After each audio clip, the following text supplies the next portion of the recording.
कुछ ही दिनों में गधे की सेहत बेहतर हो गई और धोबी इस बात से बहुत खुश था कि बिना कोई खर्च किए उसने गधे के खाने का इंतजाम कर लिया है। धोबी इस बात से अनजान था कि झूठ की उम्र ज्यादा लंबी नहीं होती।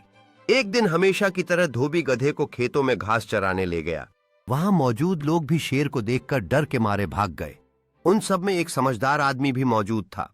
समझदार आदमी ने तेजी से स्थिति का आकलन किया और सबको एकजुट होने के लिए कहा। धोबी और अन्य किसान भी अपने अपने साधन इकट्ठा कर रहे थे ताकि वे मिलकर शेर का सामना कर सकें।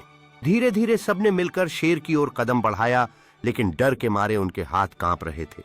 समझदार आदमी ने जोर से कहा, एकजुट रहो, हम सब मिलकर इस खतरे का सामना कर सकते हैं।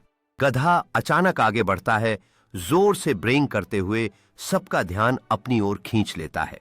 गधे की अनियंत्रित बहादुरी से सबका ध्यान बदल जाता है और कुछ लोग हंसने लगते हैं।